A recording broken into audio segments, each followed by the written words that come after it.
Señor, estamos agradecidos con usted por el privilegio de estar aquí juntos. Tu palabra dice que es bueno y es delicioso habitar los hermanos juntos en armonía. Gracias, oh Dios, por su palabra, que es lámpara a nuestros pies y lumbrera a nuestro camino. Señor, abre nuestros ojos para que podamos ver las maravillas de tu ley, oh Señor. Que podamos refugiarnos en ti. Que podamos, oh Dios, entender la condición en la que nos encontramos espiritualmente. Si hemos sido regenerados, que podamos entonces seguir confiando, oh Señor, en aquel que tiene poder para dar vida a los que están muertos. Y asimismo, oh Dios, si estamos depravados todavía por causa del pecado heredado de nuestros padres, te ruego, Dios, que nos llames de entre la muerte para que podamos conocer al Salvador Jesucristo. Señor, que podamos entender cada una de estas verdades y edificar nuestra fe sobre ellas. En el nombre de Cristo. Amén. Hemos estado estudiando la doctrina de la depravación o inhabilidad total. Dijimos en principio que depravación o inhabilidad total no tiene la idea o la intención de decir que es absoluta, ¿verdad? Vamos a estar repasando entonces el aspecto positivo, que no necesariamente es bueno, sino aún es malo, en el tema de la depravación. Dice, la depravación total consiste positivamente en solo pecar y siempre pecar. Ese es el sentido positivo, el aspecto positivo.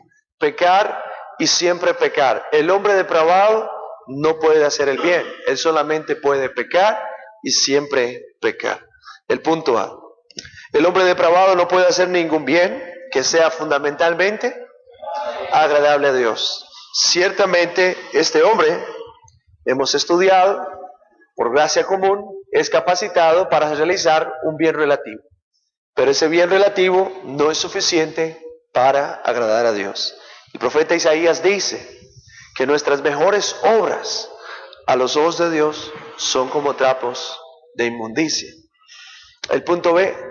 Todo bien que el hombre no regenerado hace en el sentido más profundo, pecado y maldad. Entonces, aún el bien, ese bien relativo, del que se ocupa el hombre depravado, debe ser considerado pecado y maldad.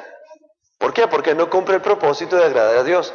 Dijimos que una obra, en el pasado, que una obra, para ser considerada verdaderamente buena, tiene que reunir tres requisitos o tener tres características. En primer lugar, es una obra que es hecha en fe en Jesucristo. En segundo lugar, es una obra que se conforma a la ley de Dios. Y en tercer lugar, es una obra que tiene como meta la gloria de Dios. El no regenerado no realiza obras en fe porque él no ha sido regenerado. O sea, él no está en fe en Jesucristo, no tiene fe en Jesucristo. En segundo lugar, puede ser que sus obras sí se conformen a la ley de Dios, y esto porque la ley ha sido escrita en su corazón y él es ley para sí mismo, como dice el apóstol Pablo. Pero el tercer aspecto, sus obras no buscan glorificar a Dios. Y entonces por esa razón creemos que sus obras, siendo buenas, relativamente buenas, siguen siendo pecaminosas y malas. El punto C, el hombre natural siempre hace el mal. Ejemplos de la Escritura que confirman estas declaraciones, porque estas son declaraciones fundamentalmente teológicas. Y entonces, ¿y dónde está el sustento bíblico para afirmar esto? Y básicamente tenemos dos ejemplos generales en la Escritura que nos ayudan entonces a entender estos principios. ¿Cuáles? Que el hombre depravado peca y solamente peca, que lo que él hace es malo, que lo que él hace no agrada a Dios, y que incluso lo que él hace que sea bueno en apariencia sigue siendo pecaminoso. Veamos el ejemplo del hombre prediluviano en Génesis capítulo 6, versículo 5. O sea, el hombre que vivió antes del diluvio. Ese es el hombre prediluviano, el que vivió antes del diluvio. Este hombre, de acuerdo a Génesis 6:5, su maldad era generalizada, quiere decir que todos ellos eran malos. Esa maldad iba en aumento, quiere decir que la maldad no conocía un límite, sino que ella iba creciendo. Y en tercer lugar, esta maldad estaba llegando a su colmo. Y de hecho llegó a su colmo, y entendemos que llegó a su colmo, porque el juicio de Dios se precipitó sobre ellos. Nosotros tenemos ejemplos bíblicos de cuando la maldad de alguien llegó a su colmo, entonces Dios ejecutó un juicio. ¿Dónde tenemos el ejemplo claro? Aquí, por ejemplo, en Génesis 6, 7 y 8, que nos narran los acontecimientos del diluvio. La maldad del hombre llegó a su colmo y Dios los juzgó. Génesis 19. La maldad de Sodoma y Gomorra llegó a su colmo y Dios los juzgó. El libro de Josué. La maldad del amorreo llegó a su colmo y Dios los expulsó de la tierra. Es igual para nosotros. La maldad del hombre llegará a su colmo y Dios juzgará a los hombres. Entonces el hombre prediluviano, antes del diluvio, era malo, generalmente malo, todos eran malos. Su maldad era aumento y estaba llegando a su colmo, a un punto en que ya la maldad estaba llegando a su colmo. Punto B, el intento de sus corazones, o sea, lo concerniente a qué cosa. Sus pensamientos, voluntad y acciones. Cuando habla de que el intento de su corazón es malo, está hablando de que sus pensamientos, su voluntad y sus acciones eran pecaminosas. Todo lo que él hacía, todo lo que él pensaba, todo lo que él quería hacer, todo estaba permeado por el mal, por el pecado. Que es el siguiente punto, el C. El mal permeaba su ser. ¿Qué significa esa palabra permear? Que el mal había penetrado ya en lo más recóndito, en lo más escondido, lo más oscuro, lo más profundo de su ser. En el caso del hombre antes del diluvio. El punto D, sus hábitos eran hábitos perversos, o sea, todo lo que él hacía era perverso. Y el punto E, en ellos no se halló ningún bien, ningún bien. Eso es en cuanto al hombre antes del diluvio. Eso confirma el hecho de que el hombre depravado solamente puede pecar y siempre pecar. Que lo que él hace no agrada a Dios. Que él no quiere el bien, que él busca el mal. Que aún sus mejores obras son pecado a los ojos de Dios. Veamos el segundo aspecto. Veamos al hombre postdiluviano, o sea, al hombre después del diluvio. ¿Cuál es ese hombre? Bueno, el hombre que Dios rescató a través de Noé.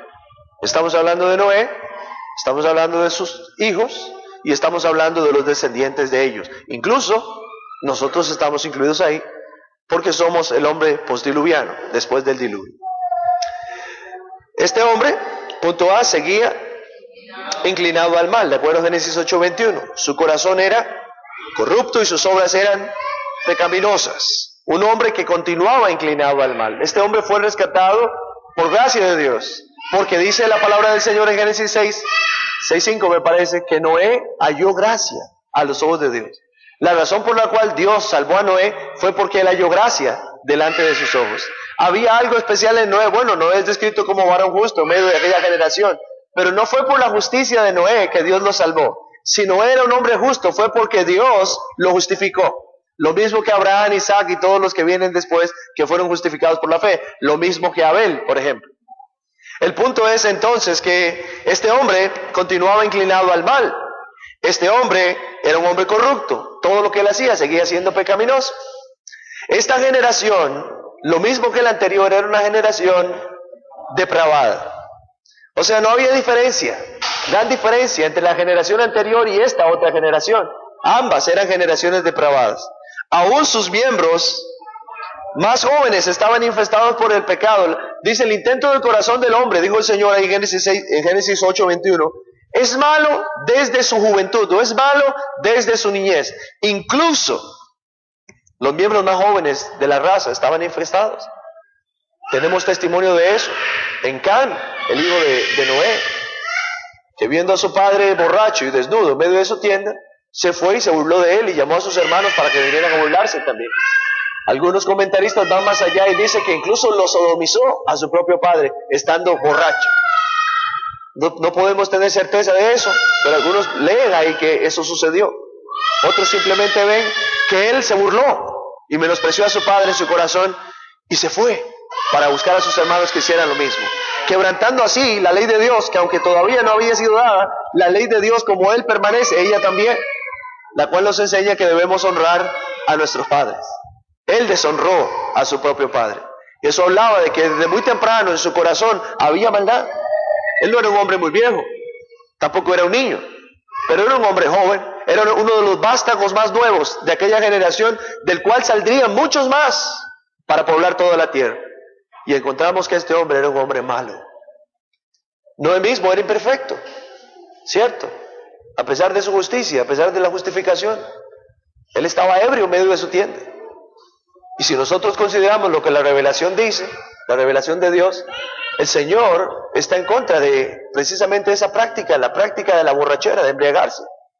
Ahora, no había una ley escrita, pero posiblemente no entendía que lo que había hecho no era correcto. Porque la ley de Dios está escrita en su corazón también. No dice que Dios lo reprochara tampoco, ni que señalara su pecado y su mal. Pero más adelante nos damos cuenta por la revelación progresiva que este hábito de embriagarse no es un hábito que Dios aprueba, ¿cierto? Y si no lo aprueba adelante, no lo aprueba atrás, porque Dios es el mismo hoy, ayer y por los siglos. Y entendemos entonces que este hombre después del diluvio seguía siendo un hombre malo, imperfecto, inhábil, como hemos estado estudiando. Posee, punto D, un corazón torcido y perverso. Es lo que dice el profeta Jeremías. Engañoso es el corazón, torcido, sin remedio, es lo que significa esa palabra. Y perverso, ¿quién lo conocerá? Finalmente, este hombre postdiluviano posee un corazón del cual fluyen todo género de ¿qué? De males y perversiones. Porque del corazón del hombre, dijo el Señor Jesucristo ahí en Marcos 7, salen los homicidios, los hurtos, las maldades, los adulterios, las fornicaciones, las iras, etc. De ahí fluye toda esa maldad del corazón del hombre. Quiere decir entonces que antes y después, o sea, antes y después del diluvio, el hombre seguía siendo un hombre depravado, un hombre que tendía solamente al mal, un hombre que era incapaz de agradar a Dios por sí mismo, un hombre que no quería hacer el bien. Eso es lo que estamos tratando de afirmar a través del estudio de la doctrina. Número 2, enfocándonos en el hombre regenerado, en el hombre salvado. A diferencia del hombre depravado, el hombre regenerado, el primer punto que hace, agrada a Dios con lo que hace. Él agrada a Dios. Estamos estableciendo el contraste. El hombre no regenerado desagrada a Dios, no agrada a Dios. El hombre regenerado sí agrada a Dios. Ahora, punto B. Sus obras son aceptadas por Dios no porque sean perfectas. Entendemos que aunque el hombre ha sido regenerado, sus obras no son perfectas. Y la razón por la cual sus obras no son perfectas es que todavía, aunque el pecado ha sido debilitado en él y ha sido perdonado, todavía en su carne el pecado está trabajando, operando en él. Y entonces sus obras son imperfectas. Pero el Señor lo acepta no porque sus obras sean perfectas, sino porque son obras hechas en Jesucristo, proceden de fe. Lo que venimos hablando de los 3 requisitos para las obras. Proceden de fe, proceden de Jesucristo, son hechas en Él, y entonces Dios las acepta. Porque Él no está viendo las obras, Él está mirando a Cristo en nosotros. Dice el salmista, si mirares a los pecados, ¿quién podría permanecer en pie? Ninguno. Pero como el Señor ya no está mirando a los pecados, como el Señor está mirando a Cristo en nosotros, entonces nuestras obras son aceptas. Cada sacrificio de un creyente a Dios es un sacrificio de olor fragante delante de la presencia de Dios. Y es fragante o es una fragancia agradable a Dios, porque esas obras son hechas en su Hijo. Y Dios no desprecia a su Hijo, quien es perfecto, impecable, justo. Y toda esa justicia y esa perfección de Cristo nos fue imputada a nosotros, así como nuestro pecado le fue imputado a Cristo. Seguimos adelante. El hombre regenerado peca, pero no es esclavo del pecado. Ok, parece que me brincó uno, ¿verdad? Tiende al bien, pero no de manera perfecta, que es lo que venimos afirmando atrás. Luego peca, pero no es esclavo del pecado, pues ha sido redimido del pecado. La palabra redención tiene la idea de comprar por un precio. Él fue comprado por el precio de sangre de Jesucristo y fue comprado precisamente al tirano que nos tenía bajo esclavitud. ¿Cuál era ese tirano? El pecado. Fuimos comprados al pecado y redimidos o comprados por el Señor Jesucristo, por precio de sangre. Por eso decimos que el pecado no reina ya en nuestro cuerpo mortal. O sea, eso no quiere decir ni niega el hecho de que hay pecado remanente en nuestra carne. Pero lo que estamos afirmando es que el pecado no controla, no domina, no reina en nosotros, los creyentes. por el poder de Cristo operando en nosotros. Seguimos al punto E. El regenerado trata de mortificar el pecado remanente en su carne, que es lo que dice Romanos 6:11 acerca de no reinar, y hasta el 14 el pecado en nosotros, porque ya no estamos sujetos a la ley del pecado, como para que le obedezcamos. No presentamos nuestros miembros al pecado como miembros o instrumentos de iniquidad, sino que presentamos nuestros miembros a Cristo como instrumentos de justicia. La diferencia que hay entre un cristiano y un no cristiano es que el cristiano ahora tiene la opción de pecar o no pecar. El no regenerado solamente tiene la opción de pecar. Él solamente hace el mal y siempre el mal, peca y siempre peca. Pero el regenerado, por causa de la obra de Cristo, ahora puede abstenerse del pecado, dejar de pecar, no perfectamente. Pero esa debiera ser nuestra meta si somos hijos de Dios. Debiéramos mortificar. La palabra mortificar es prácticamente aplastar, destruir el pecado remanente que queda en nosotros para que Él no tome control de nosotros. Lo que Pablo le dice a los Gálatas en Gálatas 5:1, un pasaje clave, es que debemos permanecer firmes en la libertad con que Cristo nos hizo libres y no volver a estar sujetos otra vez a yugo de esclavitud. El yugo de esclavitud de pecado que pesaba sobre nosotros ha sido quebrado. De modo que el pecado está ahí, pero no tiene el mismo poder sobre nosotros, los creyentes. Seguimos con el otro aspecto, número 3. Los efectos de la depravación afectan al hombre desde el mismo momento de la concepción. En pecado, dice, en maldad fui formado y en pecado me concibió mi madre, dice David. Está hablando desde el mismo momento en que el óvulo y el espermatozoide se unen. Desde ese mismo momento el pecado mora en nosotros. Y vemos cómo el pecado reina en nosotros cuando vemos a los más jóvenes de nuestros descendientes dominados por el pecado. Si hay algo que trae aflicción a mi propia alma es cuando veo a mis propias hijas dominadas por el pecado. Eso aflige mi alma porque yo veo cómo el pecado reina en ellas. Y yo como padre, trabajando, haciendo las veces del Espíritu Santo, trabajando con ellas, esperando que Dios derrame gracia sobre ellas y las salve. Y quebrante definitivamente el poder del pecado sobre ellas. A veces me he hecho esta pregunta, ¿por qué hacen eso? ¿Por qué hacen esto? ¿Por qué? ¿Por qué le pegas a tu hermana? ¿Por qué no compartes? ¿Por qué le quitas la comida? Le digo a alguna de ellas cuando están haciendo algo así. Inmediatamente recuerdo que la razón por la cual hacen todo eso es porque el pecado reina vigorosamente en sus jóvenes corazones. Y solo me queda clamar por la gracia de Dios para que los libere de la esclavitud, esos corazones, de la esclavitud del pecado. Y me veo a mí mismo, aún como un hombre regenerado, batallando con el pecado remanente que mora en mí. ¿Cuánto más ellas, que todavía no conocen al Señor de manera salvífica? Eso sucede desde el mismo momento en que el óvulo y el espermatozoide se juntó. Por esta razón, el hombre depravado no puede agradar a Dios ni hacer el bien. La depravación en el hombre natural es extensiva. Quiere decir que es total.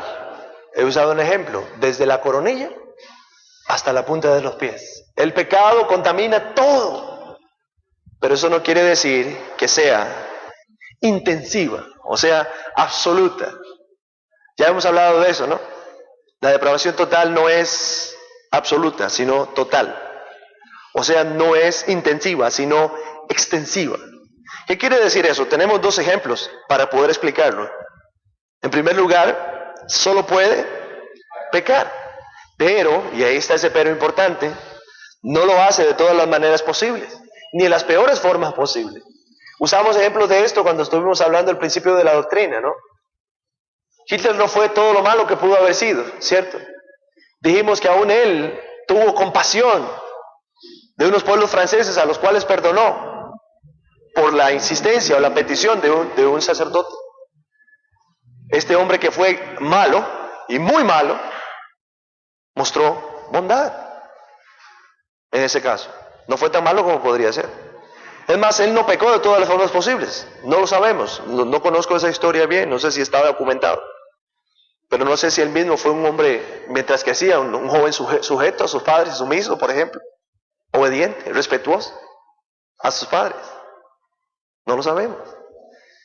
Es más, incluso, escuchaba el otro día un ejemplo que me puso a pensar un poco. ¿Y qué si lo hubiéramos conocido muy pequeño, siendo un niño? Y hubiéramos tenido la oportunidad de matarlo antes de que se convirtiera en el hombre perverso que fue. ¿Nos atreveríamos a hacerlo? Si lo hubiéramos pequeño, como algunos de los niños de nuestra iglesia. Nadie sabía en ese momento en qué se iba a convertir este hombre. Lo hubiéramos matado, tal vez lo hubiéramos visto como un niño pequeño y nos hubiera evocado ternura. Y luego se convirtió en aquel hombre que fue. Realmente él era así desde el principio. Lo que pasa es que la manifestación de su maldad estaba llegando a un colmo en ese momento. Pero no era tan malo como podría ser. Ni hizo todo lo malo. Yo estaba viendo un documental que les pasé para que vieran los efectos de la depravación del hombre, del tema del comunismo en Rusia. Yo no sé cuántos pudieron verlo, un documental muy interesante, muy iluminador también para entender en lo que finalmente es el comunismo en realidad, la mentira que es. Pero estos hombres que mataban gente a diestra y a siniestra, estaban en una fiesta y se veían normales en la fiesta. Se veía conforme iban entrando a la fiesta, en el video que estaban haciendo en esa fiesta, entraban y se daban abrazos, se estrechaban la mano, sonreían, como una fiesta normal. Y muchos de ellos eran asesinos implacables en el campo de batalla, que mataron hombres, mujeres y niños, que devastaron regiones enteras, que dejaron que los niños se murieran de hambre, por ejemplo. Pero usted los veía ahí en ese contexto y parecían tan normales como cualquier otro. Decentes, corteses, elegantes, aún así depravados. Por eso decimos que es extensivo y no intensivo. Porque si fuera intensivo, en la fiesta todos estarían matándose a metrallazos todo el tiempo, pero no era así. En la fiesta todos estaban sonriendo, bailando, comiendo, bebiendo. Porque el mal estaba en ellos de manera extensiva, pero no intensiva. Y así es verdad para con todos. El peor asesino puede ser tierno con sus propios hijos. La Biblia dice, si ustedes siendo malos, allá en Mateo 7, saben dar buenas cosas a sus hijos, buenas dádivas, ¿cuánto más su Padre Celestial que está en los cielos dará buenas cosas a los que se las piden? Si ustedes siendo malos saben dar buenas cosas. Ahí vemos entonces que la maldad no es intensa, sino extensa en la vida de ese hombre. En segundo lugar, puede hacer un bien relativo o externo, pero como ese bien él no puede agradar a Dios, ni tampoco puede salvarse. Él hace el bien. Él puede ver a alguien con hambre en la calle y comprarle un almuerzo y llevárselo, siendo malo, siendo depravado. Pero ese bien que él ha hecho no agrada a Dios. Dios no se pone de pie y aplaude y dice, cuánto me emociona esto que ha hecho. No. Ni tampoco Dios dice, lo voy a salvar por eso que acaba de hacer. No. No puede salvarlo. No puede agradar a Dios con su bien. Y finalmente el número 5, y muy importante en todo nuestro estudio de la doctrina de la depravación. La única forma en la que un hombre puede salir del estado de depravación en el que se encuentra es naciendo de nuevo. El que no naciere de nuevo no puede ver el reino de los cielos, le dijo el Señor a Nicodemo. La única forma en que este hombre puede salir de ese estado entonces es naciendo de nuevo. ¿Cómo entró en el estado? Esa pregunta se las hacía cuando enseñaba el sermón sobre el aspecto positivo. ¿Cómo entró en el estado?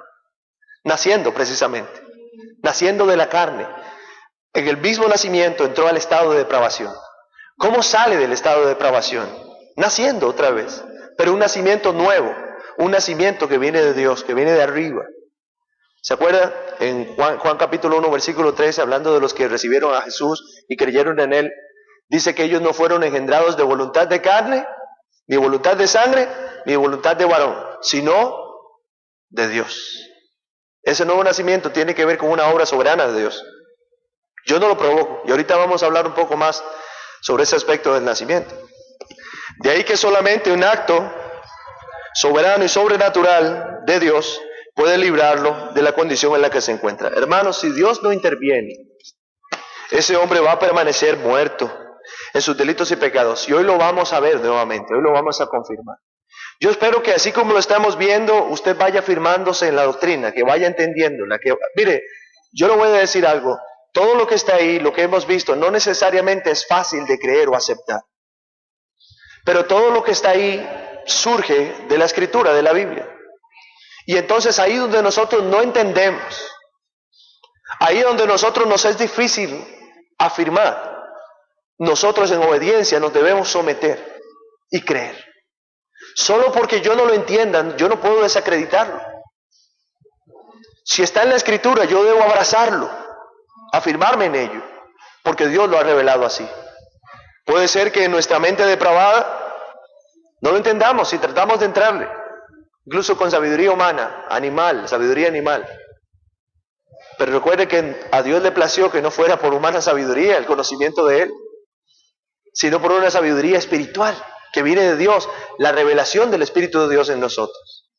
Y debemos entonces buscar precisamente esa sabiduría. Tercer aspecto. La semana pasada yo hablé de dos aspectos negativos para los cuales vamos a tener un repaso la siguiente semana. Recuerde que yo hablé de la incapacidad del hombre depravado para hacer el bien, por un lado. Y en segundo lugar, hablé de la incapacidad del hombre depravado para entender el bien. Ahora vamos a hablar como tercer aspecto y final que el hombre depravado no desea hacer el bien. Ese es el tercer aspecto que vamos a estar desarrollando.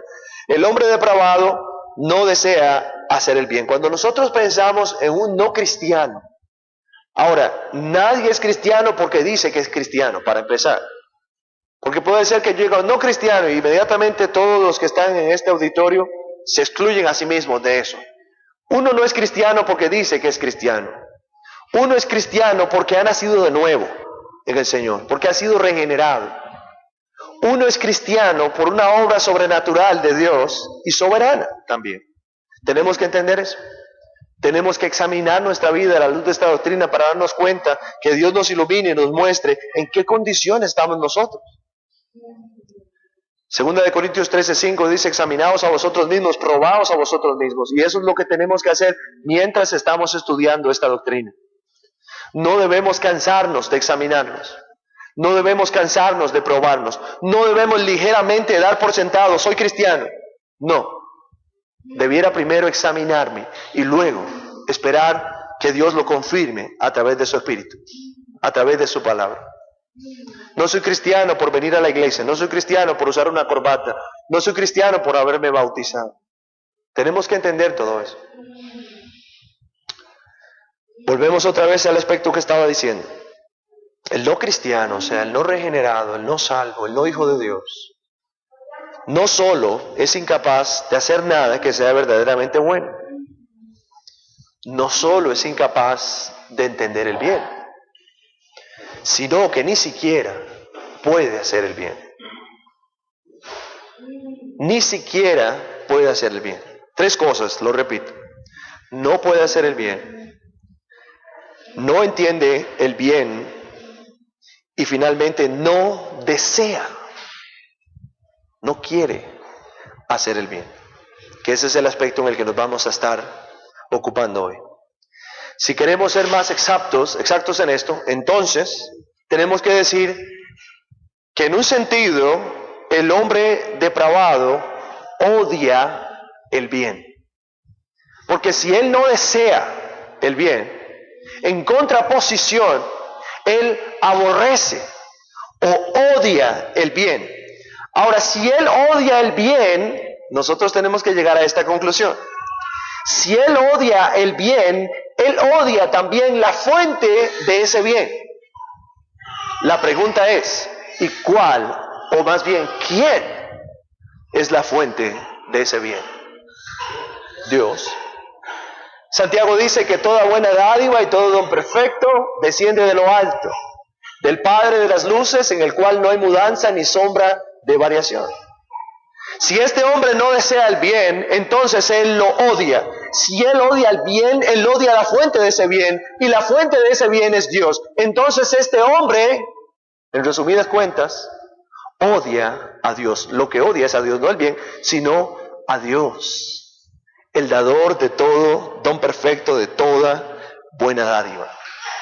Citando la Confesión de Londres otra vez, Esta confesión pone de manifiesto este hecho, del cual yo estoy hablando cuando dice lo siguiente, y cito: el hombre por su caída en un estado de pecado ha perdido completamente toda capacidad para querer cualquier bien espiritual que acompañe a la salvación.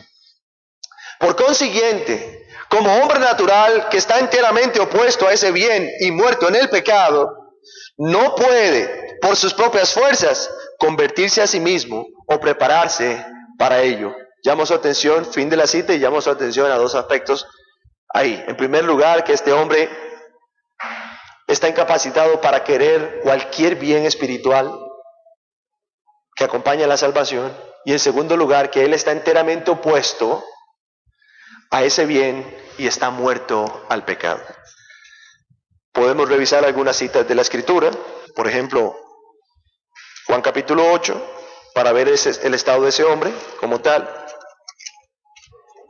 que lo lleva a esa incapacidad de desear incluso lo que es bueno, de odiar el bien, de odiar entonces a Dios. Juan capítulo 8, versículo 31 al 34. Dijo entonces Jesús a los judíos que habían creído en él: si vosotros permaneciereis en mi palabra, seréis verdaderamente mis discípulos, y conoceréis la verdad, y la verdad os hará libres. Le respondieron: linaje de Abraham somos, y jamás hemos sido esclavos de nadie. ¿Cómo dices tú, seréis libres? Jesús le respondió, versículo clave: de cierto os digo, que todo aquel que hace pecado, esclavo es del pecado. Como esclavo del pecado, él no puede desear el bien, él no puede desear a Dios, no puede hacer el bien, no puede ni siquiera entender el bien. El mismo Señor Jesucristo expresa de manera tajante la incapacidad que tiene el no creyente de desear el bien o incluso de desear a Jesucristo mismo. Jesús estaba de acuerdo con que el hombre natural, el no creyente, no puede desear el bien y no puede desear a Cristo tampoco. Veamos algunos pasajes. Vamos a Mateo 7:18. Y aquí vamos a considerar estas expresiones de nuestro Señor Jesucristo que confirman su creencia, que el hombre era incapaz, el hombre no creyente, era incapaz de desear el bien e incluso desearlo a él. Mateo capítulo 7, versículo 18, dice así: no puede el buen árbol dar malos frutos, ni el árbol malo dar frutos buenos. Llamo su atención aquí a la expresión no puede. ¿Qué comunica esa expresión? ¿Qué expresa esa expresión? Esa expresión afirma la incapacidad total del hombre depravado para hacer lo que es bueno. Se fija, él dice, no puede ¿de qué? El árbol malo dar frutos buenos. Está hablando de la incapacidad total de ese hombre no regenerado para hacer lo que es bueno. Está hablando de la incapacidad de ese hombre no regenerado para entender incluso el bien. Está hablando de su incapacidad para desear lo que es bueno. Porque si no puede hacer el bien, ni tampoco puede entenderlo, entonces ¿cómo podría desear lo que no entiende y lo que no conoce? No puede, no puede. Y vemos entonces ahí la incapacidad total del hombre. Juan capítulo 3 ahora. Son afirmaciones de Jesucristo. Juan capítulo 3, versículo 3. Respondió Jesús y le dijo, aquí estaba hablando con Nicodemo: de cierto te digo, que el que no naciere de nuevo, no puede ver el reino de Dios. Nuevamente esa expresión, no puede. La expresión no puede expresa otra vez la incapacidad total del hombre. Aparte del nuevo nacimiento, el hombre depravado no puede ¿qué cosa? Hacer absolutamente nada para ver el reino de Dios. Aparte del nuevo nacimiento. Ahora, el nuevo nacimiento no es algo que él mismo pueda procurar. El nuevo nacimiento es algo que Dios produce en los que él quiere. De modo que volvemos otra vez a la incapacidad total de ese hombre. Si Dios no lo hace nacer de nuevo, él no puede nacer otra vez para ver el reino de Dios. Otra vez la incapacidad total. Veamos ahora capítulo 8 de ese mismo evangelio según Juan. Capítulo 8, Versículo 43. Juan 8:43. ¿Por qué no entendéis mi lenguaje?, pregunta el Señor. Sigue diciendo, porque no podéis escuchar mi palabra. No vuelve a llamar su atención esa expresión otra vez, no podéis. Otra vez habla de la incapacidad total del hombre depravado. En este caso, este hombre, estando muerto, no tiene la capacidad de entender el Evangelio. La pregunta de Jesús va en relación con su lenguaje, con su hablar. ¿Y qué hablaba el Señor? ¿Qué era lo que Él decía? ¿Qué era lo que Él expresaba? Sino el Evangelio. Arrepentidos porque el reino de los cielos se ha acercado. ¿Por qué no entendéis mi lenguaje? Y la respuesta, porque no podéis, están incapacitados. ¿Para qué? Para escuchar la palabra de Jesús. ¿Están incapacitados para qué? Para escuchar y admitir el Evangelio. Jesús creía en la incapacidad total del hombre. Jesús no era calvinista. Calvino era jesuita, o creía en Jesús, era cristiano. Por esa razón Calvino dijo estas cosas. Por esa razón Lutero dijo estas cosas. Por esa razón Pablo, más antes, dijo estas cosas. Porque fue Jesús mismo el que las enseñó. Porque fue Jesús mismo el que las expresó. La incapacidad total del hombre no es una doctrina calvinista. Es una doctrina bíblica. Es una doctrina cristiana. Es una doctrina neotestamentaria. Jesús la enseñó. Seguimos adelante. Juan 15. Yo sé que alguien se ofenderá que yo hable de esa manera, pero es la verdad. Juan 15. Versículos 4 y 5. Estos pasajes los estudiamos la semana pasada. Permaneced en mí y yo en vosotros. Como el pámpano no puede llevar fruto por sí mismo, si no permanece en la vid, así tampoco vosotros, si no permanecéis en mí. Yo soy la vid, vosotros los pámpanos. El que permanece en mí, yo en él, este lleva mucho fruto. Porque separados de mí, nada podéis hacer. Nota otra vez la expresión en el versículo 4. Otra vez la misma expresión, no puede. Volvamos a leer ese versículo 4 en otros términos. Permaneced en mí, yo en vosotros. Como el pámpano está inhabilitado totalmente.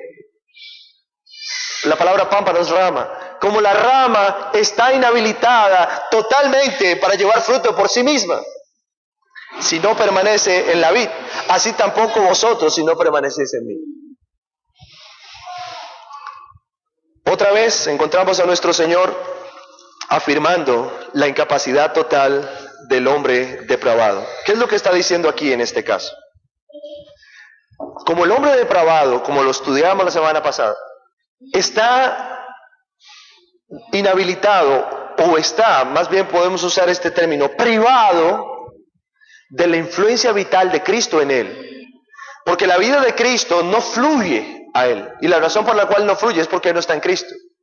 Él es una rama que no está adherida al tronco, a la vid, a Cristo. Y entonces, como la vida de Cristo no fluye en ese hombre, entonces él, por un lado, él es estéril. O sea, no puede dar fruto, está inhabilitado. Y por sí mismo tampoco puede hacer absolutamente nada. Ahora, en los términos que estamos aprendiendo, eso quiere decir que él no puede entender el bien, él no puede hacer el bien, y él tampoco puede desearlo. Él no puede hacer la clase de obras que agradan a Dios. Cuando usted llega al versículo 8 de ese capítulo 15, usted lee que el Señor Jesucristo dice: en esto es glorificado o agradado a lo sumo mi Padre. ¿En qué? En que llevéis mucho fruto y seáis así mis discípulos.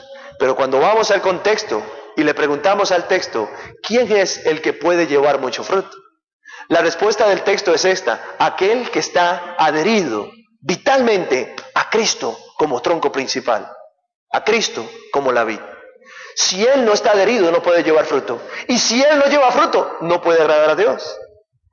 Ahora, este hombre depravado, que está separado de Cristo, que ha sido privado, enajenado de Cristo, él vitalmente no está unido a Cristo, él no puede llevar fruto. Entonces él no puede hacer el bien, no puede entenderlo, ni tampoco puede desearlo. Jesús creía en la depravación total del hombre. Uno más. Juan 6:44.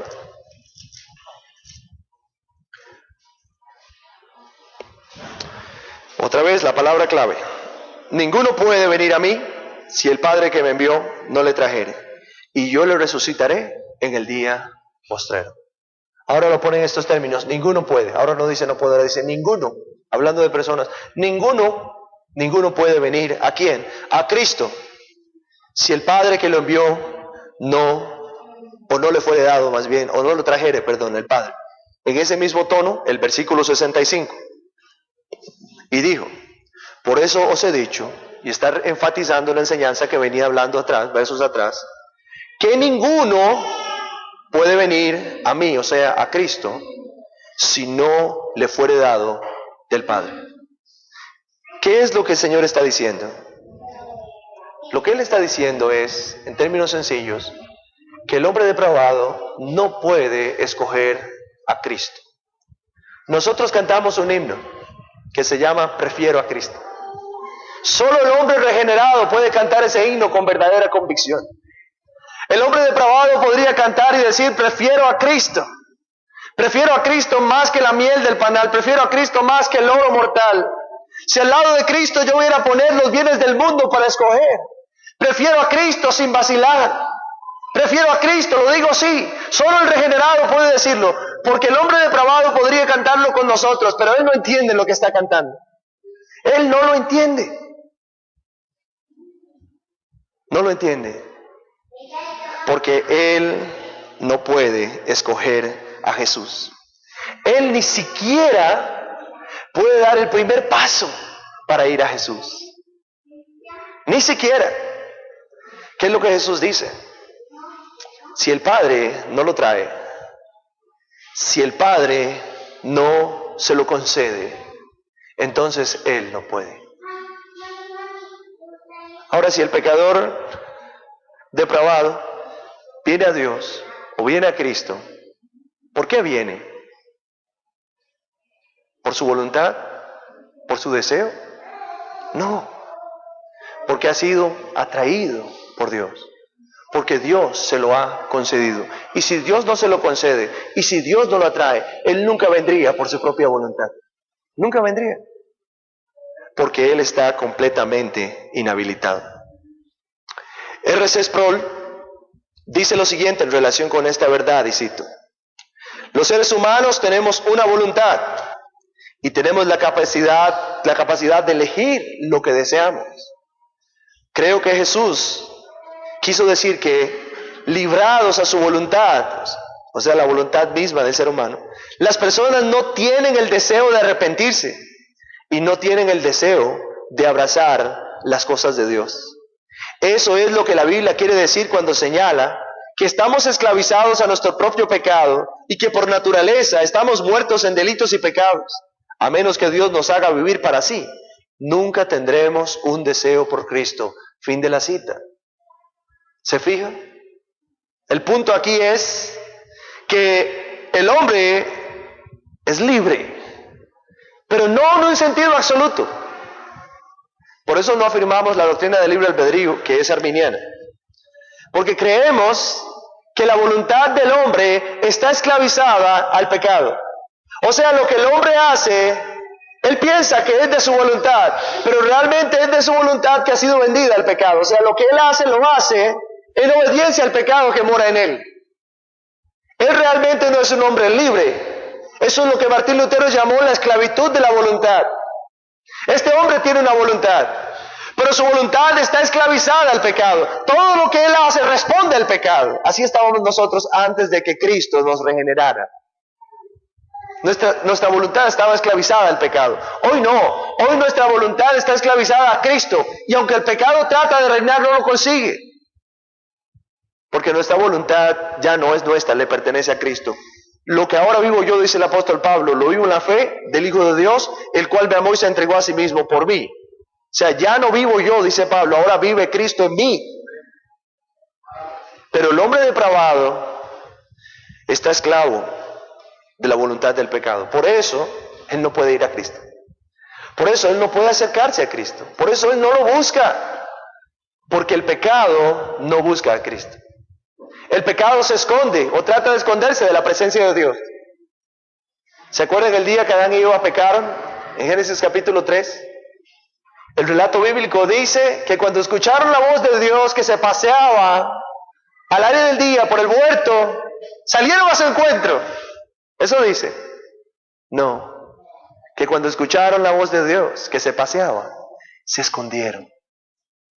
No vinieron a encontrarse con Dios, huyeron de la presencia de Dios. Y eso es lo que ha estado haciendo el hombre depravado a lo largo de toda la historia de la humanidad. Él ha estado huyendo de la presencia de Dios. Él no está buscando a Dios. Él no está dando un paso hacia Cristo. Él está dando 100 pasos en dirección contraria. Él quiere huir de la presencia de Dios. Si Dios no lo atrae, ¿se acuerda el ejemplo del pozo que le di en la palabra que se usa ahí en Juan 6? Que era la palabra griega que se utilizaba para sacar agua de un pozo. La cubeta o el cubo es arrojado al fondo del pozo. Hay una cuerda que está sujeta a una polea. Y entonces para que el agua venga hacia nosotros, no nos acercamos al pozo y le decimos, agua, suba, venga. No lo hacemos. ¿Qué hacemos? Tomamos la cuerda y la empezamos a tirar de ella. Con ayuda de la polea, el cubo empieza a subir con el agua. El cubo no viene voluntariamente, es atraído por nosotros, por una fuerza externa, nuestra fuerza. En este caso, el alma de un hombre pecador no viene a Cristo voluntariamente, sino que él es atraído por Dios de una manera sobrenatural. Dios lo atrae y él viene. Incluso muchas veces esa atracción en la palabra griego es prácticamente como un arrastrar. O sea, ni siquiera viene manso. Está siendo arrastrado a Dios. Por eso decimos que Dios es soberano en la salvación. El hombre natural, siendo libre para elegir lo que desee y rechazar lo que no desee, entonces él rehúsa venir a Cristo. Por esa razón, si Dios no interviene cambiando la disposición de su corazón, entonces él nunca se acercaría con fe al Señor.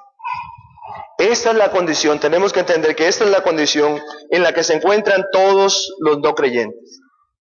Por eso afirmamos que el hombre depravado, insisto, no puede hacer el bien, no puede entender el bien, ni tampoco lo desea. En el Antiguo Testamento encontramos en el libro de Ezequiel, vamos a ir ahí un momento, capítulo 11,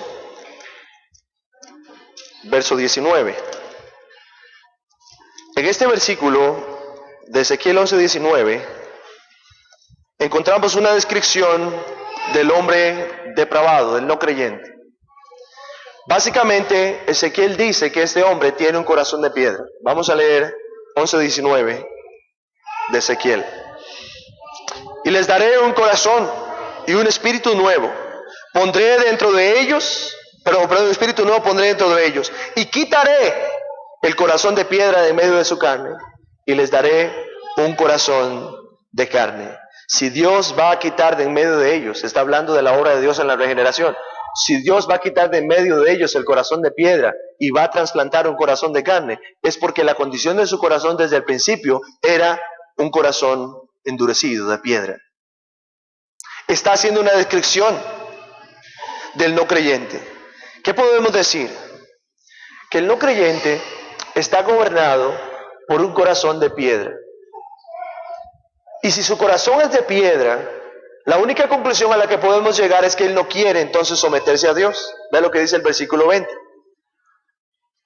Está haciendo la descripción después de que Dios trasplanta el corazón, remueve el corazón de piedra y trasplanta el corazón de carne, versículo 20, para que anden en mis ordenanzas y guarden mis decretos y los cumplan, y me sean por pueblo y yo sea para ellos por Dios. ¿Cómo andaban antes?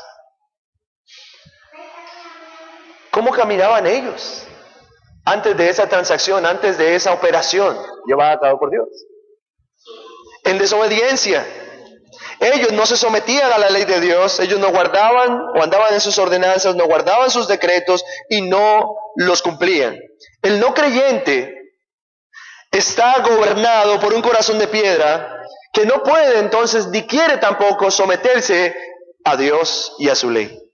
Pensemos ahora en la idea arminiana. Espero que usted recuerde lo que yo le expliqué acerca de Jacobo Arminio y su teología en relación con el hombre. En vez de depravación total, Arminio defendía, y sus seguidores, libre albedrío. La idea arminiana de que el hombre natural, o sea, el hombre no creyente, tiene la facultad de buscar y acercarse a Dios, mientras su corazón está endurecido, es una idea equivocada y contraria a las Escrituras. Tenemos que afirmarlo de esa manera. El arminiano dice que el hombre natural puede buscar a Dios, o busca de hecho a Dios. Él puede hacer intentos de acercarse a Dios. Pero lo que la Escritura enseña es que este hombre, cuando tenía un corazón de piedra, lo acabamos de ver, versículo 20, no obedecía la ley de Dios, ni se sometía a sus mandamientos.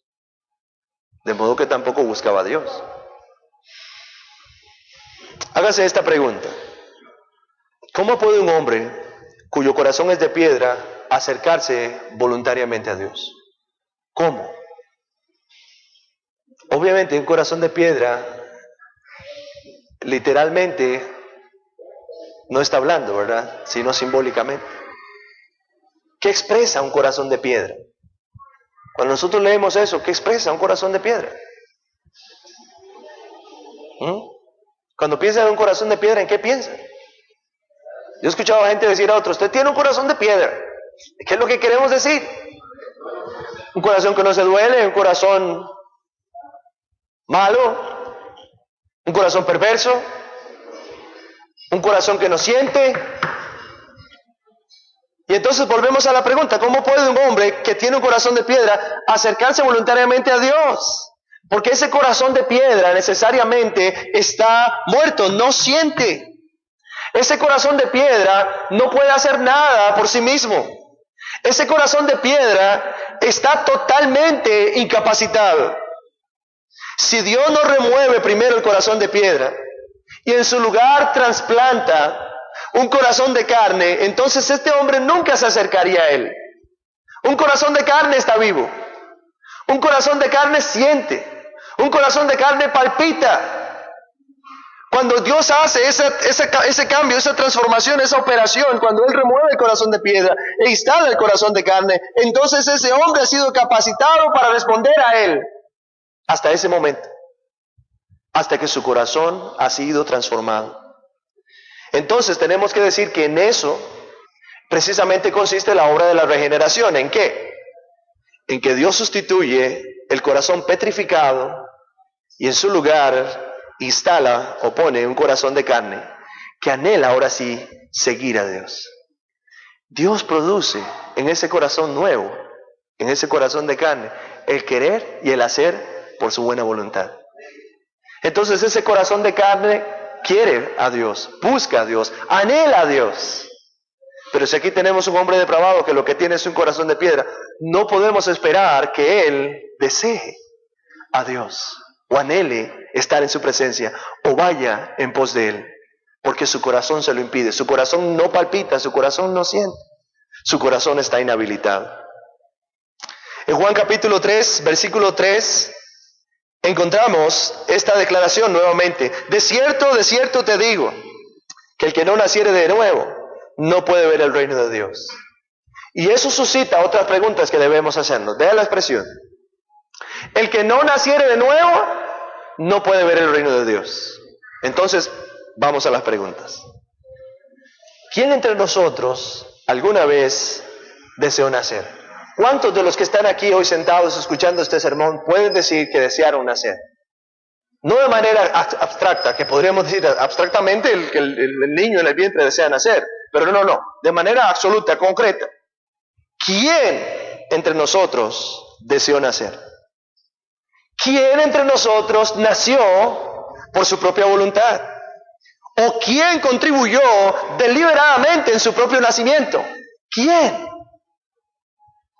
Y la respuesta obviamente a esta pregunta es ninguno. Ninguno. La verdad es que desde el momento en que nosotros fuimos concebidos en el vientre de nuestra madre, hasta el momento en que fuimos alumbrados, o al día que nacimos, estuvimos completamente pasivos y fuimos completamente incapaces de controlar nuestro propio nacimiento. ¿Cierto? Eso en términos humanos, en términos físicos. Así también, y ahora en términos espirituales, el no creyente no puede dar un solo paso hacia el nuevo nacimiento. El no creyente no desea nacer. El no creyente no nace por su propia voluntad, espiritualmente hablando, ni deliberadamente contribuye a su propio nacimiento. Él pasivamente está en espera de la obra de Dios, pero él no lo sabe. Si Dios lo escogió desde antes de la fundación del mundo, un día el no creyente vuelve a nacer, pero no por voluntad suya, sino por voluntad de Dios. Pero no participando él, sino participando Dios. Spurgeon dice que la única forma en que él participó en su nuevo nacimiento fue oponiéndose todo a la obra de Dios. Pero Dios venció y lo trajo a él. ¿Qué es la contribución suya y mía? Precisamente esa, oponernos a Dios, alejarnos de él, no querer, pero Dios viene y actúa. Segunda de Corintios 5:17, una cita bien conocida. De modo que si alguno está en Cristo, nueva criatura es, las cosas viejas pasaron, he aquí, todas son hechas nuevas. Otra vez aquí el apóstol Pablo está hablando de la regeneración. Y ser regenerado implica entonces una nueva creación. Nueva criatura implica nueva creación. Y una nueva creación implica entonces que algo que no existía antes vino a existir ahora. Cuando nosotros pensamos en la creación del universo, nosotros entendemos que de la nada Dios creó con el poder de sus palabras las cosas que antes no existían. Las cosas que no eran llegaron a ser porque Dios dijo que fueran. Nosotros podemos ir al capítulo 1 de Génesis y encontramos a Dios diciendo su primera declaración, sea la luz. ¿Y qué sigue diciendo el texto? Y fue la luz. Hay expansión. ¿Y qué sucedió? Hubo expansión. Hay lumbreras. ¿Y qué pasó? Hubo lumbreras. ¿Existía el sol antes de que Dios lo creara? ¿O aún el concepto de sol mismo existía antes de que Dios lo creara? No. De la nada, Dios creó todas las cosas que hoy vemos con el poder de su palabra. Pero también es igual en el nuevo nacimiento. De la nada, Dios crea una nueva criatura. Algo que no existía antes, ahora llegó a existir por el poder de Dios. Dice Carlos Leiter a este respecto: cuando Dios crea a un cristiano, Él hace algo nuevo, de la nada, que antes no existía. No aportamos nada para realizar este milagro. Y dice, una cosa no puede crearse a sí misma. Dios lo hace todo, todo. Si soy una nueva creación, lo soy porque Dios me ha creado. Nuevo desde el principio. No existía, pero llegué a existir por la obra y el poder de Dios. Así tenemos que entender la regeneración. No es que Dios toma el material defectuoso. No es que Dios lo desecha y crea algo completamente nuevo. Por eso la idea de que somos reciclados no es una idea bíblica. La idea de que somos mejorados tampoco es una idea bíblica. La idea bíblica correcta, escritural, es que somos hechos nuevos. Dios desecha lo viejo y crea algo nuevo. Por eso Pablo dice que si alguno está en Cristo, es una nueva criatura. Y todo lo que hubo antes fue, o dejó de ser, y todo viene a ser nuevo. Así como en el nuevo nacimiento, en la nueva creación, el no creyente no tiene la habilidad de participar en la creación de sí mismo. Ninguna persona es capaz de hacerse a sí misma una nueva criatura. Usted y yo, los que hemos sido regenerados, no somos nuevos porque nosotros mismos nos hemos hecho nuevos. Somos nuevos porque Dios nos ha hecho nuevos. Esa es la razón. Cuando pensamos en esto, tenemos que decir que el nuevo nacimiento es la obra sobrenatural de un Creador todopoderoso. Y es maravilloso pensar esto cuando nosotros lo comparamos con la creación del mundo y todas las cosas que ahora vemos.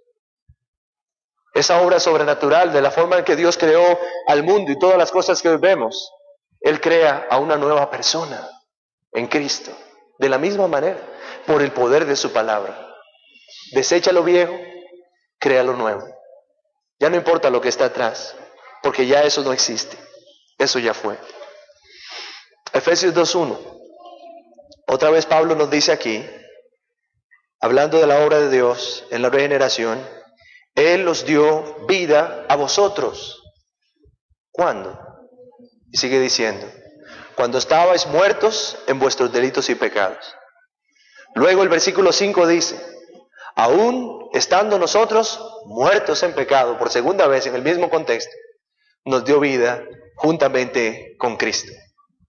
¿Qué explican estos versos? Por un lado explican la condición en la que se encuentra el hombre sin Cristo, el no creyente. ¿Cómo está el hombre sin Cristo según estos dos versos que he leído? ¿Cómo está? Muerto. Eso es lo que la Biblia afirma, ¿no? Ahí está hablando del hombre regenerado. Pero dice que antes de ser regenerado, él estaba muerto. Entonces llegamos a la conclusión de que el hombre sin Cristo está muerto en sus delitos y en sus pecados.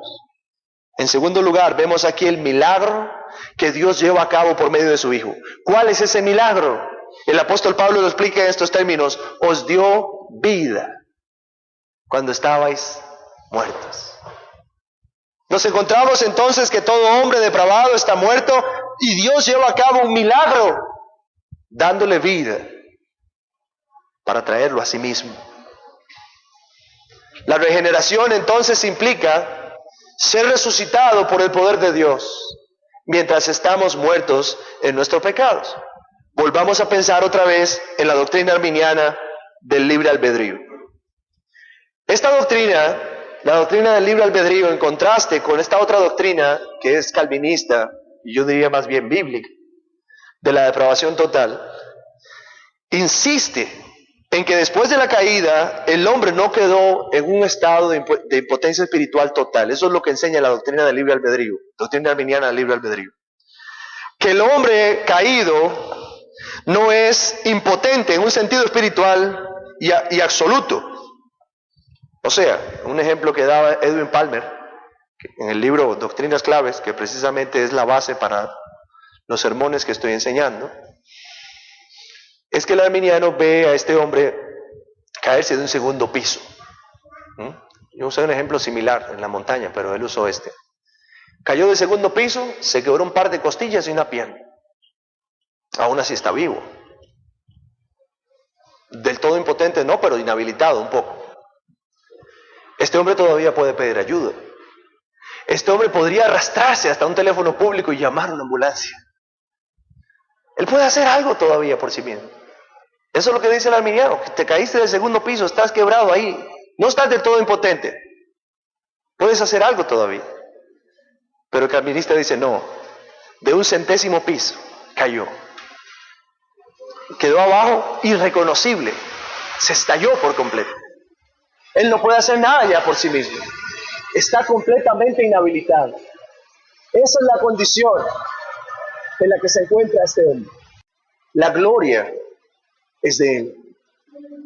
Y si nosotros realmente hemos nacido de nuevo, tenemos que darle la gloria a Él. Y darnos cuenta que no hemos participado de manera favorable para salvar o rescatar nuestra propia alma. No. Dios lo hizo todo, de principio a fin. Él es el justo, dice el apóstol Pablo en Romanos, y el que justifica al que es de la fe de Jesús. De principio a fin, Él llevó a cabo esta obra. Y en segundo lugar, si usted no ha sido regenerado, si usted no es salvo, no hay absolutamente nada que usted pueda hacer por sí mismo para llegar a Dios. Es más, usted ni siquiera hace el bien. Usted no lo entiende ni lo desea. Y aún puede ser que usted esté aquí en la iglesia escuchando estos sermones y pensando que usted está acercándose a Dios, cuando en realidad usted todavía está muerto y lejos de Él.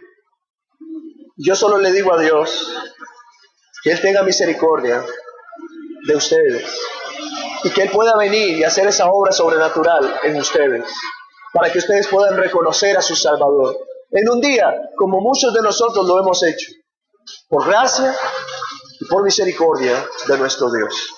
Vamos a orar. Buen Dios, le damos gracias por el tiempo que hemos tenido juntos aquí. Gracias por la lluvia que cae. De su voluntad, oh Señor, los cielos se llenan de nubes y el agua cae sobre nosotros y aún impide que yo siga hablando a la congregación. Esa es su soberanía, oh Dios, y la aceptamos de buena gana y damos gloria a tu nombre por esa lluvia que cae, riega los campos y abastece las fuentes de aguas. Gracias, oh Dios, porque sobre malos y buenos está cayendo esta lluvia hoy. Y es un testimonio de tu gracia a los hombres. Oro, mi Dios, para que las cosas que hemos estado estudiando y aprendiendo acerca del hombre depravado puedan ser certificadas en cada uno de nosotros, en aquellos que han sido regenerados, que ellos puedan postrarse y humillarse a ti en gratitud, glorificando tu nombre por lo que tú has hecho, por el trasplante de su corazón, por ese nuevo nacimiento, por esa resurrección. Gracias, oh Dios, porque no había nada especial en nosotros o distinto a los demás. Nuestra condición era la misma. Y aún nosotros éramos los primeros, oh Dios, de los pecadores, pero usted quiso salvarnos a nosotros.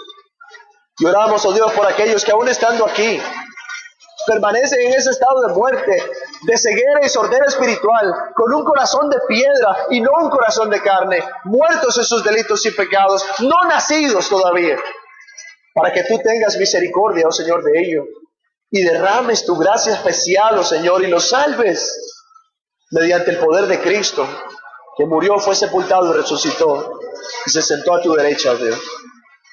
Te bendecimos, te damos honor y gloria, en el nombre de Cristo Jesús. Amén.